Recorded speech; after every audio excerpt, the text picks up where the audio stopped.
Hello everyone, welcome back to another Total War Legendary Dwarf campaign. This is the Strategy Professor. Um, we're just going to go ahead and jump right into where we left off last time.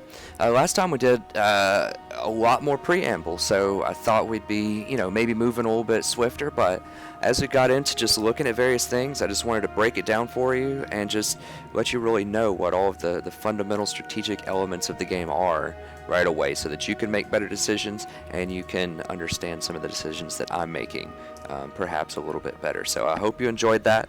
But we're going to go ahead and transition into hopefully some more action here. So we're still at the end of that turn. So I'm just going to do one final check just to make sure I got everything. I got some buildings building, got some cash. We did the diplomacy, we got the skills going. Everybody's moved, so go ahead and press the end turn. Okay, so you can see the top where everybody cycles through. I have right here. Let us begin. Okay, so nothing happened. But if you saw in the upper right while it was taking other people's turns, it gives you an option as to whether you want to just skip the AI turns and just go straight back to your turn, basically, whether you want to show some AI movements, or whether you want to show all of the AI movements. I always show all AI movements. I want to see exactly what they're doing on the map at all times. Like, sometimes that might take a little bit if you're like right in the middle or have a huge visual range through spies and other mechanisms to see lots of enemies. But I'm okay with that. I want as much strategic information as possible, so I want to see all their moves. Okay, so we have a war declared between a couple of Greenskin factions. Doesn't really matter that much for us. And we have the Pillars of Grungni. Trinket maker made. So that was just that money building that I started last time. Okay, so they've gone back over here. They're taking attrition. That's what this little skull means. Oh, that's why, because it has low fightiness. So if you ever see this little skull and crossbones, it means that that unit is going to be losing some of their units every single turn. So if they're like sitting in snow, they're sitting in corruption, or in this case, they have low fightiness ratings. The Greenskins, they're taking attrition. Basically, as the Greenskins, if you don't fight enough, then your people will start fighting each other, is kind of the lore behind it. And that, as a consequence, has you lose units every turn. So his units are actually, it's hard to tell because this is some red on red action here. But you have kind of this lighter red, which is how many units are in there, and the red indicates that it's a low number. You have this very slight red bar next to it, which indicates how many units it's going to lose each turn to attrition. So it's only going to lose a couple of units. Doesn't make a huge difference, but that's just another mechanic to be aware of. Okay, so I have my movement points back. I got a little bit of replenishment. This little yellow bar is how much you'll replenish every turn. If you want a more exact number, you can look down here. It tells you how many troops get replenished and how many turns it'll take before you get to full replenishment. So all that useful information is good for you there. Okay, so let's look at the garrison again. We got 5 units. They just got another general back like I suspected they would, so we're going to be facing 8 total units. I mean, these 2 are so low they might as well not exist. And I just hired 3 new dwarf warriors. So 10 on 8, 2 of theirs are really hurt. I think this is going to be auto-resolvable, but we'll go ahead and go for it. And he's actually sitting in the town this time. So, last time I said he shouldn't be able to run if he reinforces a town. They clearly changed that in Warhammer from Attila, so they can still run. If you engage outside of a town, they can run 2 times, as we saw. In the same turn, which couldn't happen in Attila. So these are things to be aware of, is you can run a lot, or at least the AI on Legendary can run a lot. You, as a player, can still only run once, as far as I know. So if you lose a fight and you have some units left, you'll run away a small distance, and they have an option to chase you down if they still have enough movement points left. If you surrender and run away from an engagement before you even fight it, that counts as one of your retreats. So if you surrender, run away, and they run after you with more movement points, you're stuck. You're not going to get to run away again, and if they fight you and win, they're going to kill everything. So just keep that in mind, that you don't get some of these perks, I don't believe, as a player. That's just an extra bonus they seem to have added in, possibly just for legendary. It might happen on lower difficulties too, but just to add a little bit more challenge and annoyance to the process. Okay. Alright, so we're just going to go ahead and get in there and fight him. I think this should be auto-resolvable, but we'll see. Yeah, so we're going to absolutely stomp them. I don't think they're going to be able to run because they're actually physically sitting in the town this time. So yeah, once again, this should just be a stomp. We're just going to auto-resolve it and see what happens. So it hurt the hammers a little bit, hurt the front line, hurt the dwarf warriors a little bit, but not really of much consequence. You can see that was super efficient, because we just way outnumbered them and their troops are really hurt. So we deployed 550, they deployed 760, and we had greater than a 10-to-1 advantage, right? So they they only killed 50 and we killed 765 rather. So it was a huge win.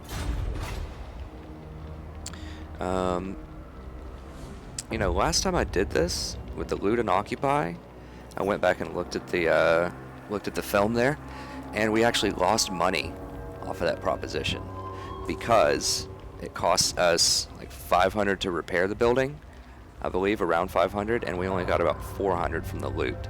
So as an experiment, I'm just going to occupy this, and I'm going to see if our loot ends up better. So we're going to lose out on a potential 521 gold, but we're not going to have to repair buildings. So I just want to see how that transitions, see if that's worth it. Also, we're not going to take this -30 penalty.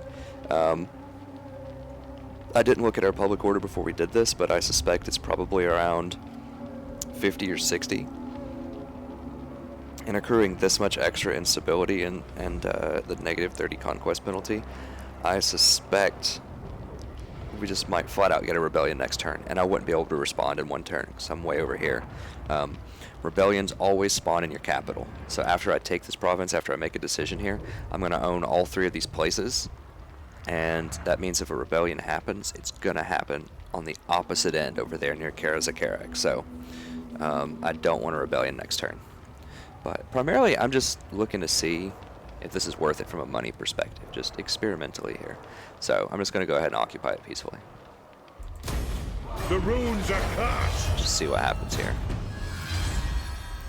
So I got another item. It's garbage. It only affects flying units. There's so few of those, at least early on in the game, that it's just really not going to matter. Okay, so I got the entire province. That's good. Skills. Discuss this at depth. Axe Lord. Amazing. That's what we're going for. Alright. So yeah, we're getting -25 a turn. So if I had taken that proposition, we would have still been okay, because we would have taken 20 more conquests, so we would have gotten 30 instead of 10. So that would have put us at 45 next turn, so a total of -92. So we still would have had 1 extra turn to respond. But, you know, this will give me a chance to take it nice and slow. I can walk over there, you know, heal up a little bit each time, and then go fight the rebellion. So this is nice. Alright, so I want to see what happened building-wise here. Was this worth it? What did I get?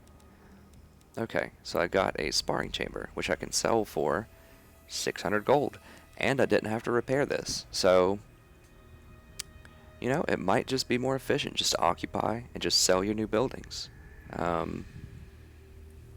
I guess the loot option is nice if you just need money immediately. And then if you have a couple extra turns to sell off some buildings, this other option might be better. So remember, you can't get dwarf buildings, so it'll convert it over to, or rather you can't get orc buildings, so it'll convert over to the equivalency of your own building. So we already have a sparring chamber. You don't want multiple of these. It doesn't improve anything that you can hire. So we just get rid of that. Actually, whoa, hold on. No, this is actually really good, because now, remember I said last episode, I want to move this building from my main settlement over to a minor settlement, because it's only a tier 3 chain, and I can get tier 3 on a minor settlement. That'll free up a slot to get some of these more advanced buildings down the road, which we discussed in the last episode. So this already moved it for me. So not only did I get a free building here, and I'm going to get money, I'm going to get the 600, but it's going to save me an additional 300, or because I would have to buy this again for 900, right? If I, you know, set up a whole new building. So I would have lost 300 here to build another building. So not only am I getting 600 cash, but I get a free another building that's saving me another 300. So I really got 900 out of that exchange by just occupying that instead of looting and occupying. And I didn't have to pay the $400 or $500 cost to repair the main building either. So we're talking about, you know, 1400 gold here. That I was able to gain through this acquisition versus the looting, which would have been about 500. So you're getting, you know, almost 2, possibly 3 to 1 cash payout on occupy versus loot in this scenario. So that's phenomenal. My next set of buildings will probably be this, and just to get some siege towers if I need those. And eventually get to gunners, which are still a few turns off. Okay, so very good. So that's all the movement points for this guy. I've just about got... I'm trying to think here, because I'm going to have Rebellion in 2 turns. I'm going to need to comfortably fight that Rebellion and just be able to auto-resolve and completely dominate it. I'm going to need to buy more units here. So... I'll go ahead and do that this turn.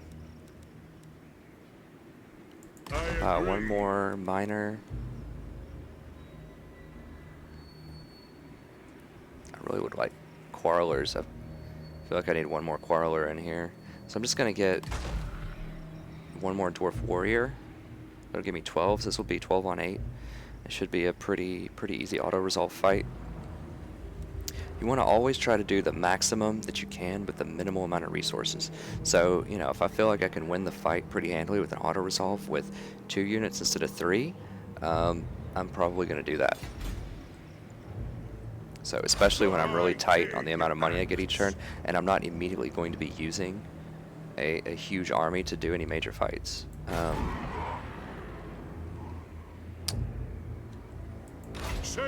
Well, let me think about this for a second. So, I've got 2 turns. Well, no, I can't. I was thinking about hiring another lord and then moving over here and doing this fight. But if we remember, if we look at this fight, the enemy forces, especially because of this Doom Diver, they've got 1, 2, 3, 4, 5, 6, 7, 8, 9, 10. Plus reinforcements expected. So, you know, there's probably going to be up to 17 units there. There's not a super rush for that. So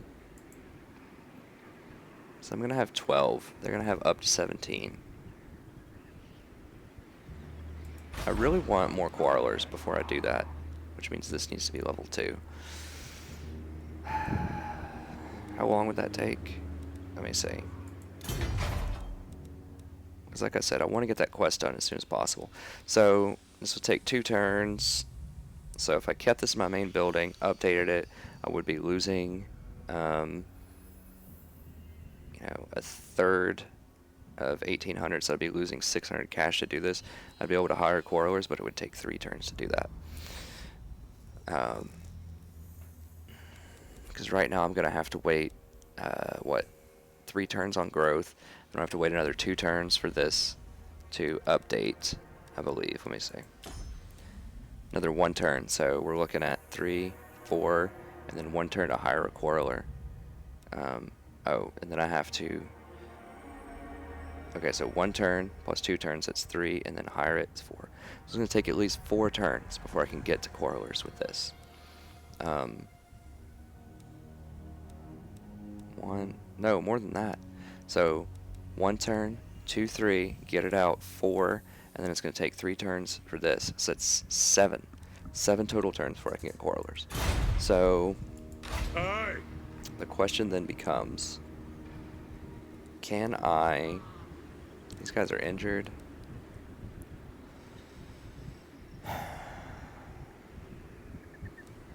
So what I'm considering here is I want to beef up this army and go take care of this quest battle as soon as possible so I can get that runesmith, get the extra cash, and just get that out of the way. Because remember, you always want to be as productive and as efficient as possible. Then I could hire another lord here and potentially fight the rebel army that's going to come out. Okay, so I think the better option though is just to take this a little bit slower. Usually that's not a good option, but I'm not sure if I can win this fight. Certainly 10 on whatever's going to show up there, because I'm going to need at least 8 units to have a fair fight against these rebels. 6 is the bare minimum. But even with a lord and 2 turns to prepare, the most I'm going to be able to get is 7. So I'm going to be able to recruit 3 per turn, which means I couldn't recruit any on this one. This will just leave me with 10 sitting here doing nothing, and then I'd have the extra upkeep of the new lord, and I'd still have the upkeep of the armies. So what I think I'm going to do is go ahead and just max out, not global.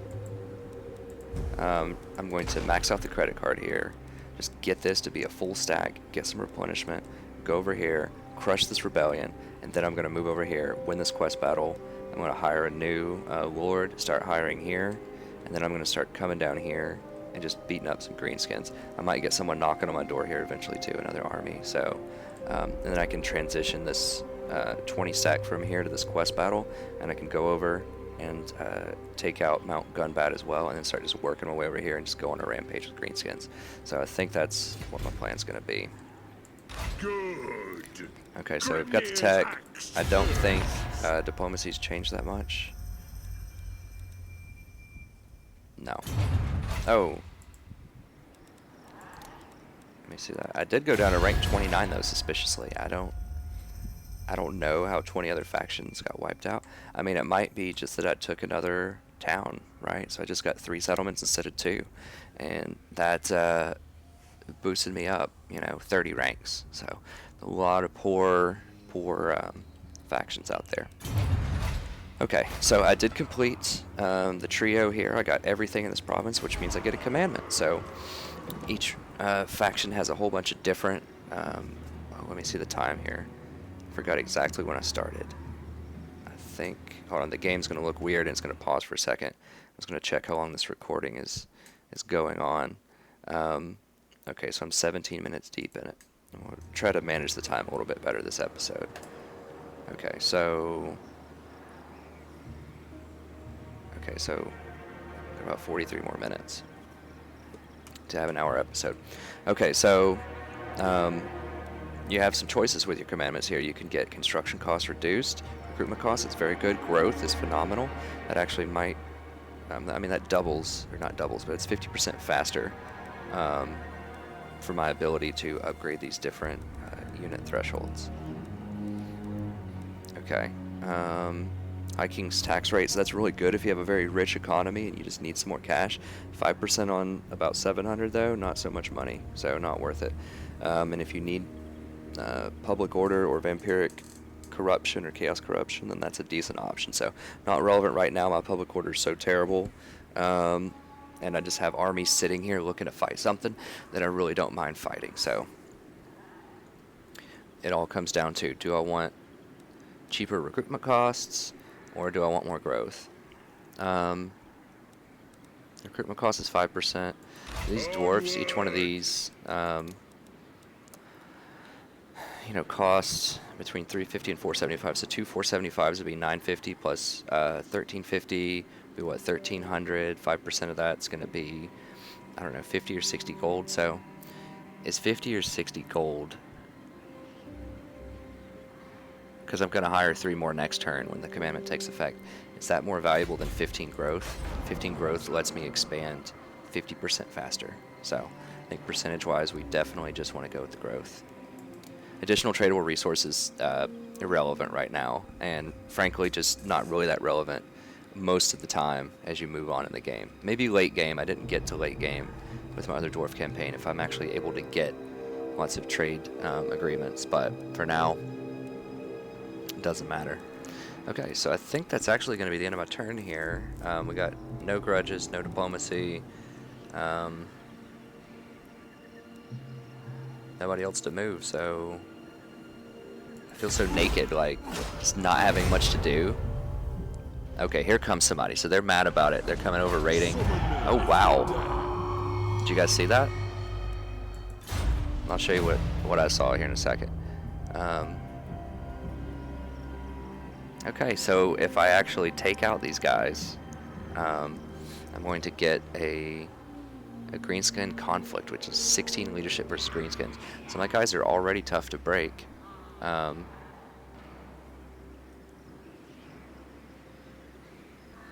Oh. I was looking over here at this stuff. I'll explain this in a second. But yeah, basically, my guys are never going to run from Greenskins for 3 turns if I get this, pretty much. Okay, so I saw this get lit on fire. So that means that something burned one of my major allies' main towns here. He only has 2 towns. So he might just get completely wiped out. He just got razed. So the fact that war declared between this faction and the Red Fangs, I highly suspect that these guys just sent a pretty sizable army over here and crushed the settlement. So, and these guys are pretty strong. Like there's 3 of them here.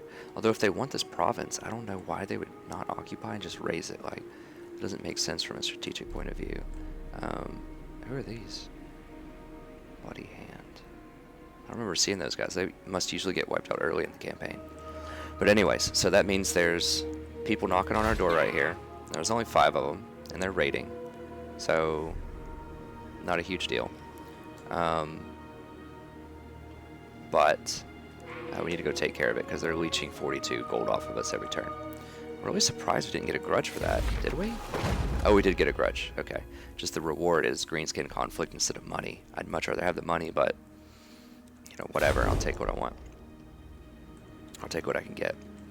Okay, so now we can move. This actually slowed up a little bit on the public order. So we lost that single turn conquest penalty. So we've got 2 turns. Let me see how my run's looking here. So I can run pretty much all the way home, but if I do that, I'm not going to be able to recruit. Let's see. Now that's not actually going to be, if we look closely, I don't think that's going to put me in the base. It's not. So that means I'm not going to get as much replenishment.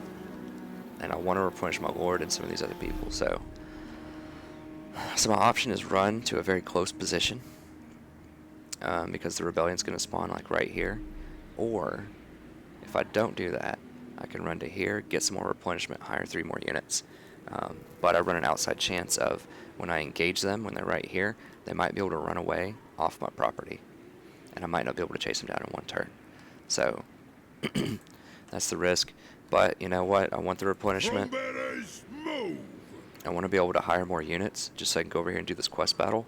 Although it's going to probably put me in the red here pretty soon. So yeah, that's just what's going to happen. I'm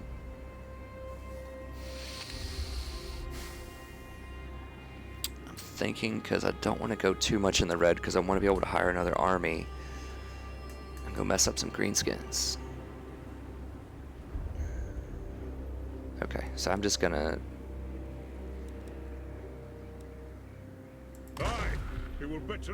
Oh, not from. Once again, not from global. Don't do that. Make sure you're pressing the right button.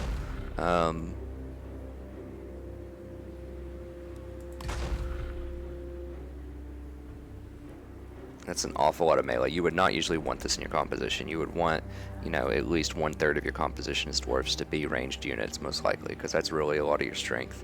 But I'm just going to go ahead and do this. And the reason I want to max out the credit card is going to cost me a little bit of extra money, and it's going to, you know, it's just going to be overkill for fighting this rebellion.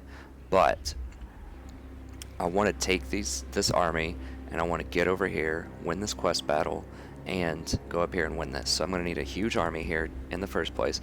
In the second place, remember, you can only hire 3 units per turn. So when I hire a new lord, and then I want to buy some more units, I don't want to have to wait on that. Like, I want to be able to do that immediately. And that's why I'm buying the units now. So I'm going to cost me a little bit more in the short term, but it's going to give me a little bit more acceleration with my lord and getting his army ready. Now another consequence also of this getting burned is I lost my trade agreement. So I was only earning, you know, whatever, 50 to 100 gold, but still, that's important. When I only have 1,200 income, you know, losing 100 is a pretty big deal. So I'm not a huge fan of that getting raised. Retake the realm. Okay, I think that's about it. So, you know what? One thing, since I'm starting to get strapped for cash, I just want to start looking here. Who he's at war with. So he's at war with the Red Fangs. I'm also at war with the Red Fangs. Who are the Teeth Snatches at war with? They're at war with Top Knots and Orcs the Bloody Hand. These guys at war with anyone? No.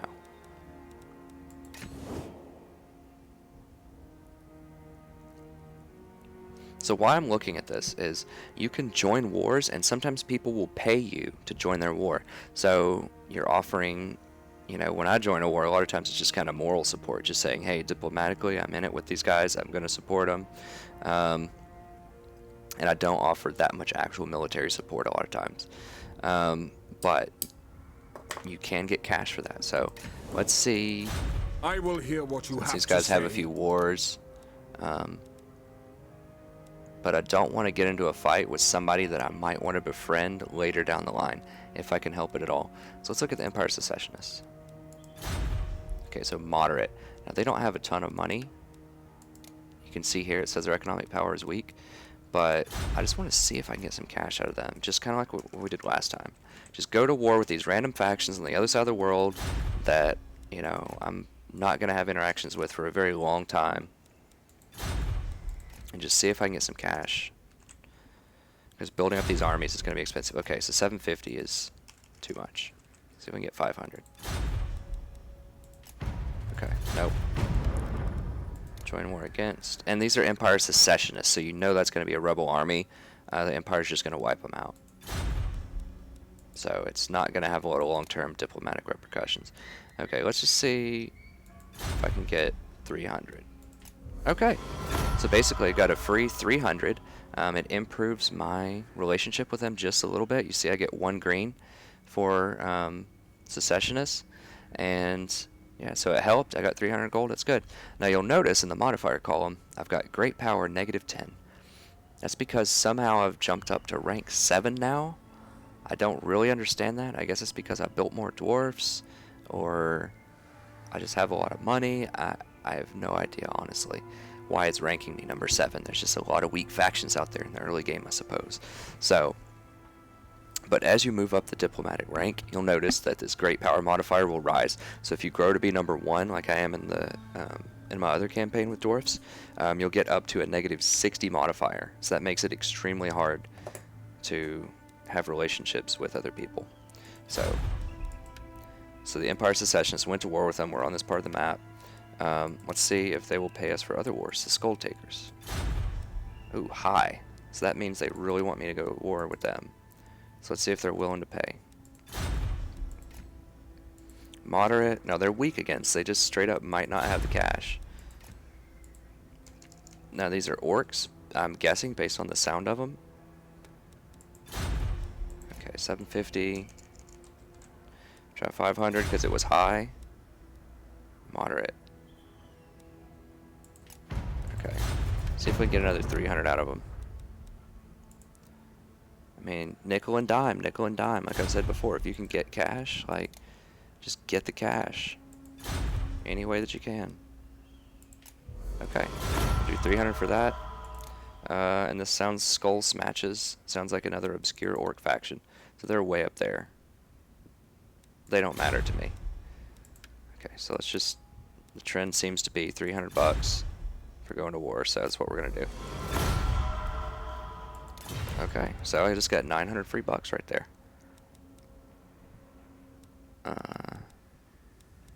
Anyone else? Border Princes. Deliver your message. They're not at war with anybody. And I think I looked at Barrack Bar. Teeth Snatches. I'm already at war with the Teeth Snatches. These guys are at war with the Bloody Spears, well, so am I. So, okay, so taking a gander at diplomacy yielded 900 free bucks in cash again. So, it's pretty good. That's almost an entire upkeep worth of gold. Okay, let's take a look here. Okay, so I want to be able to build this. That costs a lot of money. It lets me get catapults. It's going to take 2 turns. You really don't need more than 1 or 2 catapults. To grow to level 3 so I can get more upgrades, it's going to be a little while. I'm probably going to want to grow these first before I go to level 3, so that I can upgrade some of these things. So what that means... Oh, never mind. I was going to say that I could put a money building here and just destroy it later, because you get 60% of your money back if you destroy it. So if you get the money building, it just takes you like 1 or 2 turns. And if you destroy it, it pays for itself and you made a profit. So if you're just sitting around in a city and you just don't have much else to do and you can build a money building, just go ahead and do it. Very similar concept here. This is going to give me 15 growth, which is huge. I mean, that's, you know, almost 30% more growth. And I can always, you know, when I sell it back, I'm going to get 300 back. So it's just $200 just for it to sit here for a little while and give you some extra growth. So I can get rid of it later, no problem. These guys are raiding me. So that's why my growth is being affected adversely. Okay, so that's what we're building, and yeah, we're just kind of hanging out. Next turn.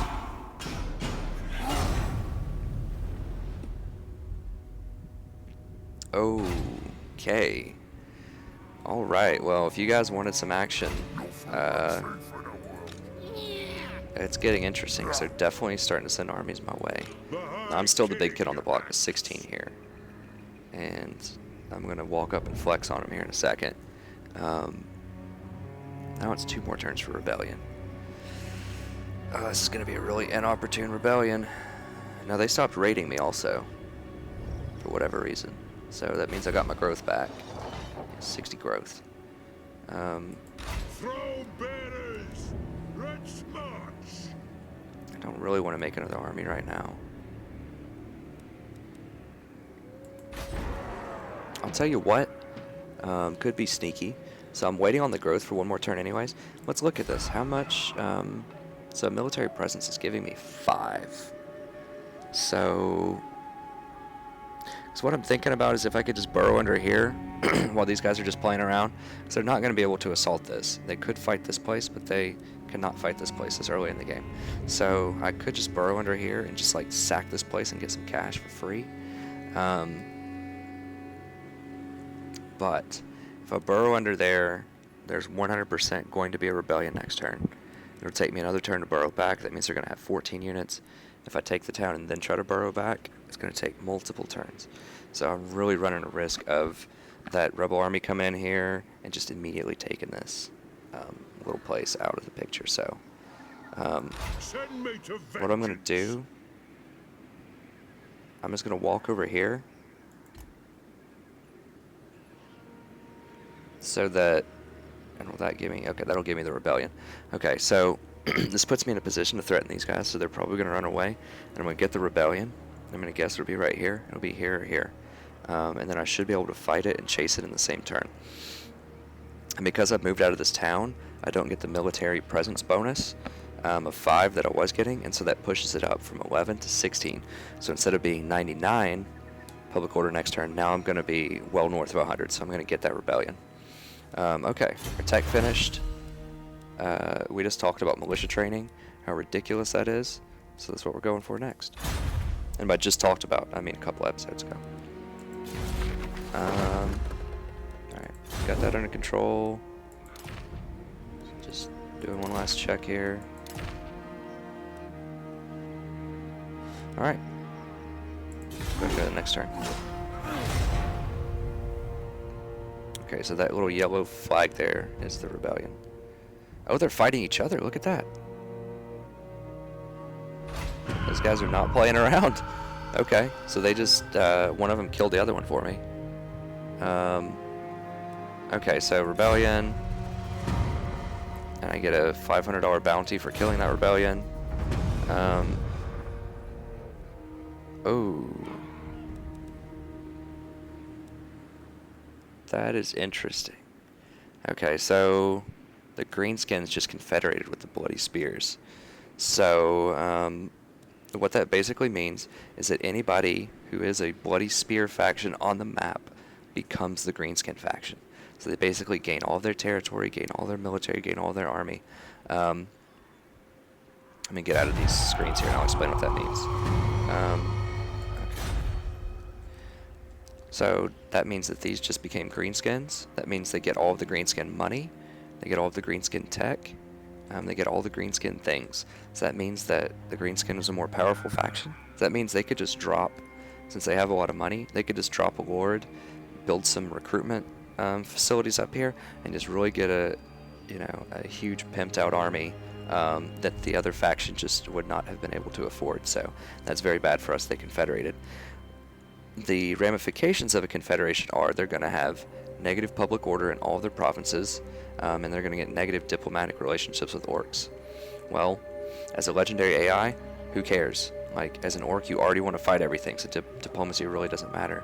And they get so many bonuses to public order that it just really doesn't even matter. So look at this. If we look at their public order, they get 10 free green public order just at all times.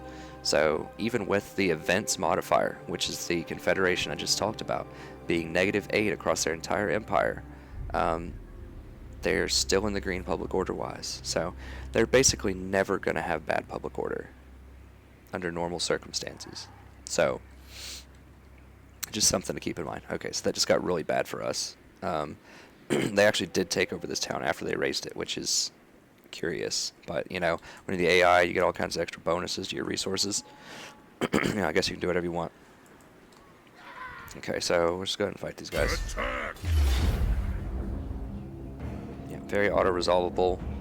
And they have a rock lobber. So, as I mentioned before, I believe the dwarfs have a really hard time with... so what time it is here? So I think we still have a few more minutes. The dwarfs have a really hard time dealing with artillery because you have no quick units that can go up and wrap them up. So you basically just have to take hits from them in a fight, and that's just not a good experience. So yeah, we're just going to auto-resolve this. If they have artillery and I have a chance to auto-resolve, I'm just going to do it. This did hurt my units a little bit. I took 154. It only killed 17. Wow, what is killing people? It's 154 units. Wolf archers? Are you kidding me? I would shatter these guys if I actually fought them. So if I did that manually, I think I would have gotten better results. But that's just going to happen sometimes. Okay, cash money. March! As usual. Alright, so... these guys might be looking to fight each other. I'm not really that sure. Retake the realm! Some more skills. Axel Lord, of course. I got this pigeon pendant or whatever earlier that I talked about, and the crown to command. So you can make a unit on a cooldown unbreakable, which means they're never going to flee from battle. At least for this limited amount of time, 25 seconds. So there's nothing that'll make them run.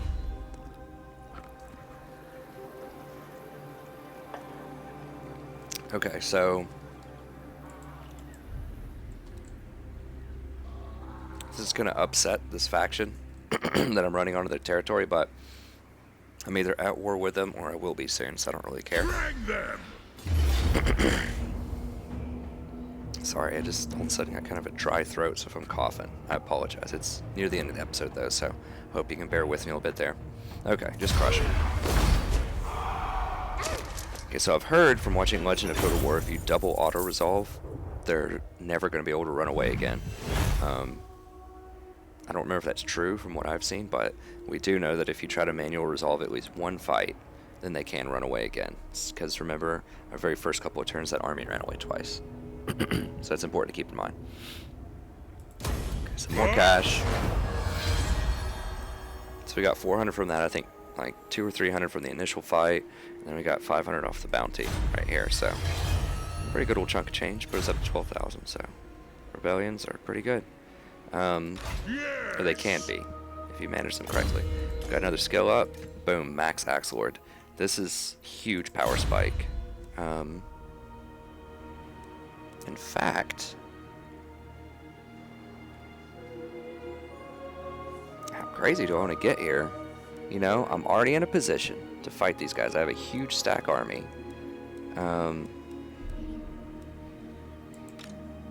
Let's see. They have 7.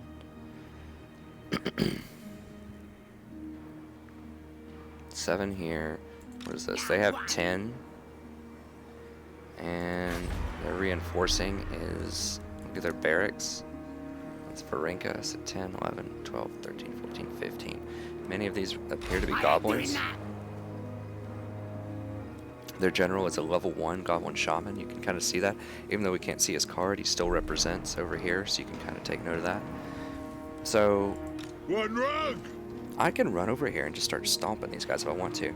Like, I really wanted to come over here, do this quest battle, but because I'm already so close, and because they already ripped this from my ally, that means that I can go ahead and take these provinces without pissing off my ally. And frankly, we don't have a trade agreement, and there's just one town there, so I might just fight them. Let me see if I can confederate with them. Now we from another hold arrive. 'Tis a great day. Okay, so they're still too proud. They don't want to confederate with me right now. This is a unique strategic opportunity. So their army is still going to be very weak. I can scout it out as I take these territories, but their army is still going to be very weak at this point. And I have a pretty strong 16 stack here with a catapult. So that means I could automatically fight their town without having to wait for a siege.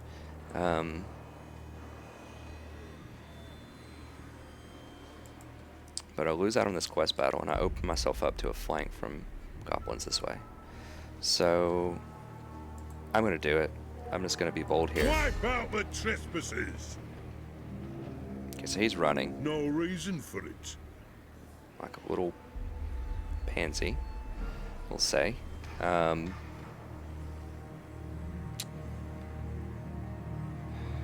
You know, if this guy wants to come at me, Stop that! I'm cool with that. I'm cool with that. So if he wants to come at me, we can just fight. So I guess I can't actually move anymore right now. This is a curious. I've never seen this happen before. So I moved inside of this red circle. So typically, if you're inside of a red circle, it won't let you in there unless you're actually engaging and fighting the unit. This is what's called a zone of control. So it just says that you can't get that close to the unit unless you're actually going to fight them. And I didn't have the movement to actually fight them. I don't think I do. Ready, No. access. So even though I had a little bit of movement left, indicated by this yellow circle here, I just don't have the ability to actually reach him. So I'm kind of stuck in the zone of control. I can't escape. I can't move laterally. I'm just kind of in limbo here. So I wonder, yeah, this is weird. It won't let me move out of the zone of control either. So because I kind of glitched in there by engaging this guy and moving within his zone of control, and then he ran out, I can't actually retreat either. So even though I have a lot of yellow movement, I can't move outside of the circle, if you notice. So very, very interesting from a strategic point of view. So it's something to keep in mind if you guys ever see this strange scenario play out before. Like I said, I've got about 150 turns on the other campaigns, and I've never seen it happen, so that's interesting. Okay, so I'm hoping to steamroll. Now, another consequence is when I start taking these territories and fighting all this, I'm going to get gold from looting. A lot of gold. Not a lot, but, you know, a respectable amount. So I think what I'm going to do at this juncture is, well, I definitely want this to grow. So then I can upgrade this and get quarrelers, because at level 2 you get the crossbowmen, and I really could use those to help round out my army. So I just don't want too much melee. I mean, the melee is strong, we just got that huge power spike, but remember the strategy with dwarves is you want to ground and pound, so it's nice to have a line, but you also want to have something to shoot those units that you're stalling. So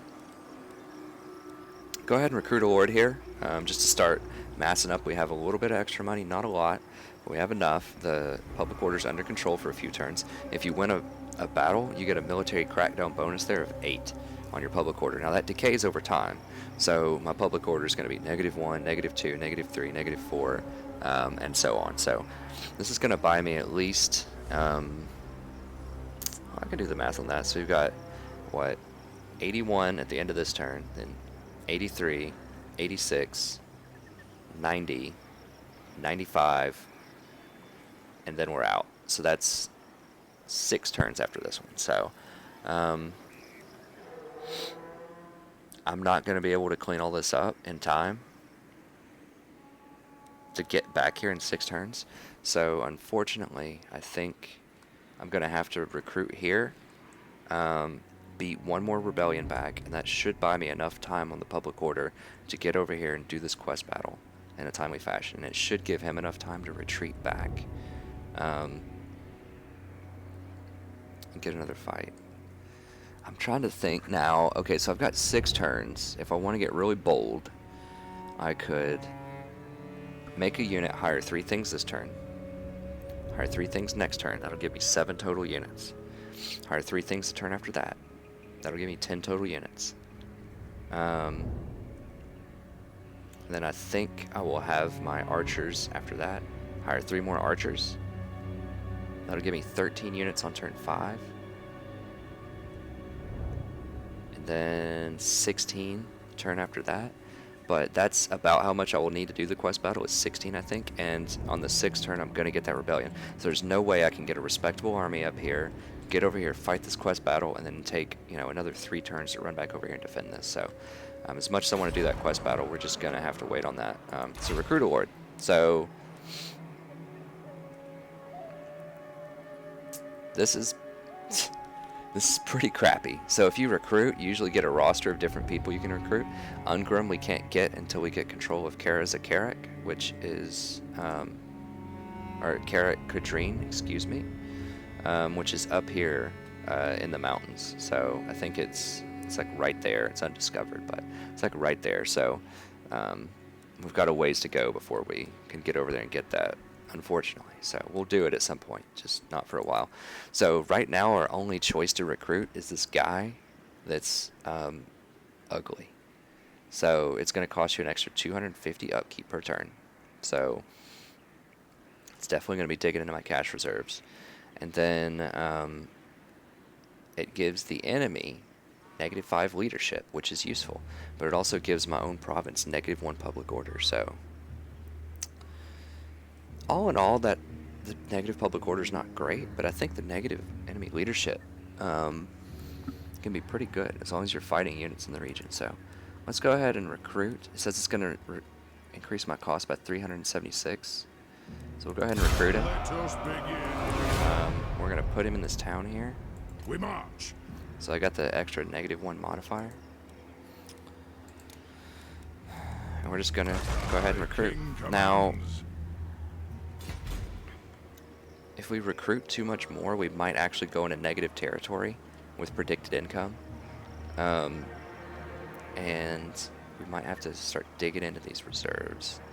So we'll see. It's kind of a precarious financial situation, but I really need to just invest in army development right now, just so I can get out and start conquering this stuff before they get too strong. You always want to be, you know, making progress, moving forward, killing things, taking territories. Okay, so I think we're nearing the end of this episode here. I may have gone over a little bit more. I'm working on my time management skills, but I would really like to end on the end of the turn. Take one last look at diplomacy, and all I'm looking for here And what is can the just to Dawi see do for you on if I this can get fine a little bit day? more money. It's not going to happen. It's low. There's not enough time yet. But just every few turns, I'm just going to check in and see if I can get a little bit more cash.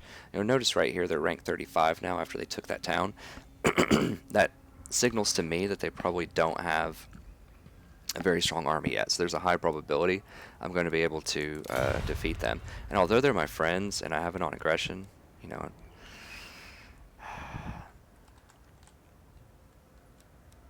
it's going to be tough with the non-aggression because I want to confederate with other dwarfs, and if they mistrust me because I break non-aggression,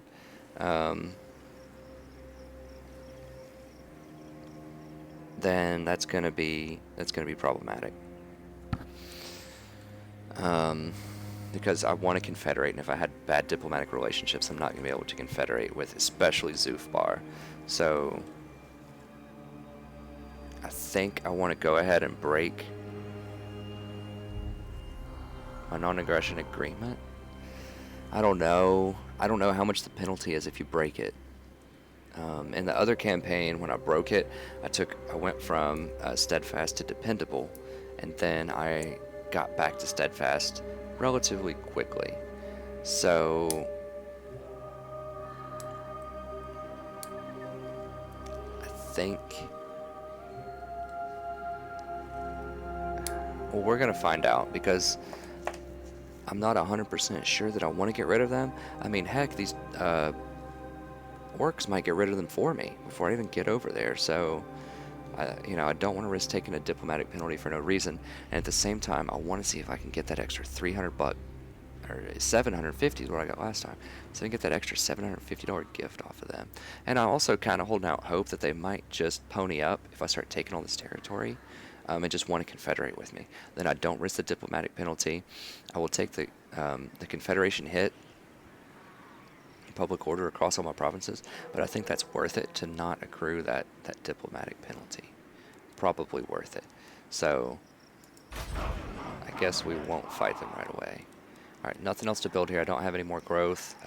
Next turn, actually, I will have growth, and then I'm gonna probably grow my minor settlement here just so I can upgrade the cash on this. And just start getting a little bit extra cash flow. Because as you can see, we're starting to run a little bit low. Okay, you know, if we start getting too low, we can always just raid and pillage, just to, you know, try to get some extra cash flowing. Remember, we're losing a little bit of money on that in that exchange, but we're getting experience for our generals, so we're at least not bleeding as much cash as we might. So that we might have to resort to that eventually. We'll see. I still think that running through and destroying all these armies and taking all this territory is going to generate quite a bit of cash. I also have the option of, once I get this, instead of going over here, using all that time to finish this quest battle, I could just pop right over here and just start taking out these territories also, if I need a little bit of extra cash. So lots of options at my disposal. But we'll continue this next time. Thank you very much once again for sitting through this. We got a little bit more action this time. We got to fight a couple of battles. As you can see, we're setting up for quite a few fights. I expect to be ambushed by various dwarf armies as I try to go through this territory also. So things are definitely heating up. So we're going to get some more fights. And you know what? In the next episode or two, we'll just do a manual fight just so you can see some more strategy and tactics, even if it's in my favor. And it might not statistically be the best for me to do that fight rather than auto-resolve. I just want to show you guys just some more fighting if you want to just see some tactics on the battlefield as well to improve your battlefield strategies. So we might just go ahead and fight one manually that we don't have to eventually. But I'm going to go ahead and press the end button so you guys can see what happens at the end of turn so that it saves the game. And then we'll go ahead and end the episode. So let's see what happens at the end of turn here. See if anything shocking happens. Okay, this is a Border Prince agent coming in. I don't know what he did there, but he just kind of messed with this orc a little bit. Oh, okay, so he definitely just wants to straight up fight me. Okay, so we'll pick up on this. It automatically saves if you get to this screen where someone has engaged you in a fight. So we'll go ahead and end the episode here, and we'll get to start off with a fight at the start of the next episode. So that's exciting. I'm not sure if I'm going to auto-resolve or actually fight this. It's kind of right on the cusp that I've discussed before, that 75% mark. So I'll have to think carefully about the strategy, the unit composition, and what I have to lose or gain from this. But we'll do that next episode. So thank you very much. I hope you look forward to the next one. Have a wonderful evening, and we'll catch you in the next episode.